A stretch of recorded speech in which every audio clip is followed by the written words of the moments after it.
What's good, everybody? Welcome back to Boompa World. A lot of game companies have shot the three, finger roll, behind the bag, alley-oop, half-court, spin, shot, and banked on their success by using nostalgia to get sales or clout.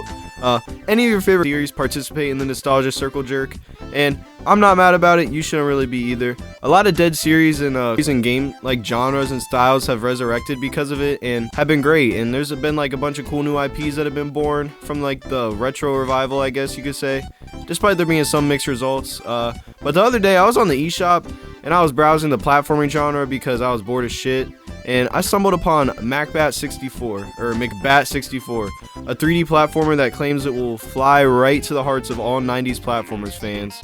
And you know, I'm cool with 90s 3D platformers. I'm not like the biggest fan, like I'm not like 100% in Donkey Kong 64 and shit, but you know, so some of them don't really mess with me, but I mess with them. I'm cool with them. And right before we get into it, if you guys enjoy the video, please leave a like, and if you want to see more videos like this, subscribe. But from the startup, it appears the game was made by just a few people. It says by Marcus Horn and music from one other guy too. The title screen is a cute little storybook. It's some N64 vibes for sure.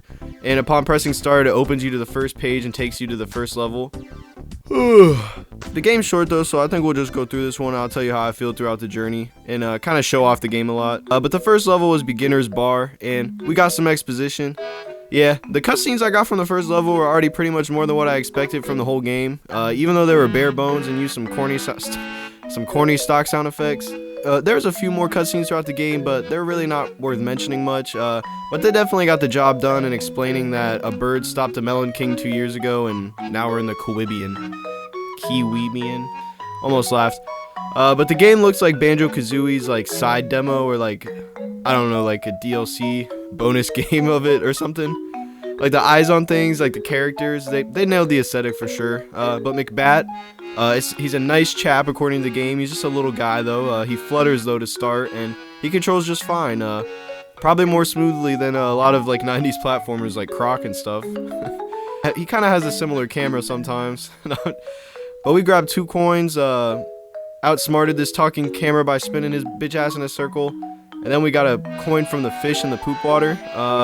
Then we bought a drink at the bar, sat down with this orange parrot, and he's telling us our water supply for our whole world comes from this factory, the water factory. Something's going wrong with it, but nobody can go in and see what's up unless someone gets the 6 keys. Kind of reminds me of Mario Land. This guy has the means and knowledge, but he's old and out of shape, so I suppose that's where we step in and do the heavy lifting in this journey for him. Of course, old people always asking for shit. That's one thing they're always good for, but that was a cool enough exposition. I get why we're playing now. The level was really short and sweet though. Yeah, the game definitely had charm, and it definitely didn't lack effort. Like, it had a lot of cool ideas in it. Has simple puzzle elements peppered into. It was $1.99, man. I'm thinking I'm about to get this at least the same enjoyment as 2 McChickens, maybe even more. Number 242, 2 McChickens. Thanks. Can I also get a cup of water? Bro, can you just get the second level showed me, with better lighting, that Macbat kind of just glides around on the ground, doesn't really walk much. But flying in the air was really fun, especially on this level. It just felt nice. I was feeling free. His monocle and suit isn't really cool per se, but I'm just gonna ignore it. I'm just gonna pretend he's just a bat. It's nice just flying around, vibing. Beach level is really short, about 2 minutes, 3 minutes. We got this key after finding 4 balloons, and we lifted the cage up by doing the most simple puzzles ever. We just like ran around the level and explored. It was really small though, so it wasn't much to explore. I recognized the work, but they were very, very simple. Your brain might not be wowed, gears won't really be turning, but your like nostalgia section of your brain might be like dimly lit up. Tulsar's forest was pretty. It was the next level. I liked the like falling leaves that they programmed in, and the fact it was like felt like indoors somehow. It was like an interesting idea. But they mixed autumn with like the Minecraft like desert temple, and it was pretty cool.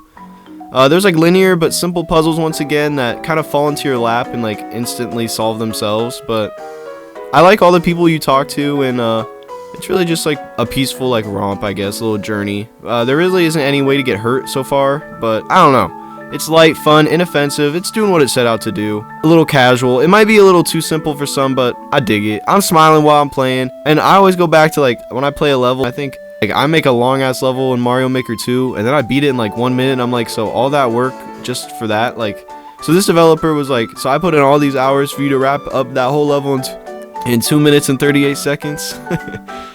But these levels have steps to them, but they can be done so quick you almost like miss the charm that the game's packed with. But the next level is strangely familiar jungle, bit straight off a DK64 level. But I don't know, I liked how this time the balloons on this one, you got to be on a little sun tanning thing, and then you got to sunbathe with this ape, this ape escape looking ass who had a little accent. But the credits later reveal the voice to be Grant Kirkhope, so I said an accent, but oh, it's Grant Kirkhope. That's cool. He did Banjo-Kazooie, right? Music. The next level I go in, and I'm now picking up what he's putting down. This level, he was definitely inspired by Kirby 64, down to the tree and the 2D gameplay that Kirby is known for. And look, right here, I get to mention Billy Hatcher again. This level was wrapped up really quickly. This one was only like 2 minutes. Like, one thing I will mention again though is the smoothness of the control. There really hasn't been issues with the camera, honestly, either yet, but the framework and the technical parts of this game is sound, and the game doesn't fail at taking you back to simpler times, but sometimes it's simple to the point of like boredom, almost. But the styles and charisma really do shine through still. So I'm still like, I'm not not enjoying myself. And oh yeah, I almost forgot to mention, the melon is somehow still alive from like the first cutscene, and now he's like shifted his target to being at us instead of like the other guy. Tough. Fuck. Fuck what I look like being scared of a fruit. Tubular City was the next level. Had the Vaporwave JPEG in the background with the Logic's clout device in it. Had a DDR pad too, and it involved me giving this guy Legend of Bat 2, a game that he talked to me about in a previous level, but was too broke to pick up when the time came. The game store was a really cool location. Even had like a dude playing an arcade cabinet in the back, and like there was a few little mini games that you could play. But you get a few batteries, you put them in the DeLorean, but not before you talk to the Terminator.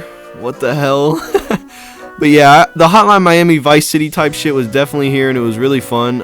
Easily the best level of the game, and then when we got in the DeLorean, it changed to like a top-down driving game, and I wrecked just to see what would happen, and we did this like animation straight out of Burnout. I loved it.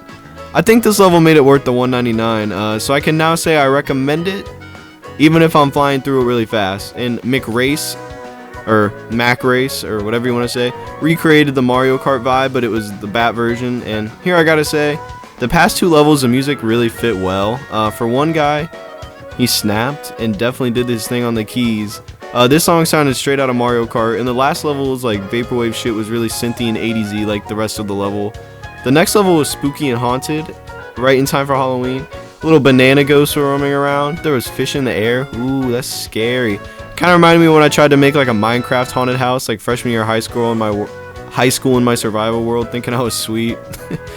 Ugh. Watery Factory is the next level, and this could be it, folks. They said this is where we have to go. The 6 keys unlock, and this kind of reminds me of Dire Docks. I doubt this is the last level. The skeleton fish is just like the eel, like with the star on the back, but it's just a coin. Oh, but we got to get this GoldenEye submarine back in the right game, and I did like the nostalgic stuff like that. When my cousin gave me his N64 back in the day, GoldenEye and FIFA were the only games I had. But we ball, we fight, and we go to the next level, and we actually fight the Melon, who is a mix between a Sonic Adventure boss with that intro and Master Hand with his like attacks. There's so many details to this game. I really think that's what he was going for there. But yeah, the boss was probably the peak of the game, really. It was fun, and it felt like I was actually like fighting something or had like an obstacle more than like the rest of the game. But yeah, the credits roll, and it reveals there were more people than I thought really involved, but still, that was something really light, maybe something to cleanse your palate in between games. I did enjoy the nods to classics, but overall it did feel a bit shallow. It was definitely cool for $1.99 though. I thought it was over, but there were some like bonus worlds. I won't spoil those, and overall I think the game is good, and as a kid I would have loved it. If you're bored, and yeah, there's a lot of details, man, and I think it's cool for entertainment for a night. At $1.99, that's like as cheap as renting a DVD or something. Takes you on a gaming museum field trip, and it does it its own way. And I hope you enjoyed looking at Macbat 64 with me the way I enjoyed playing it.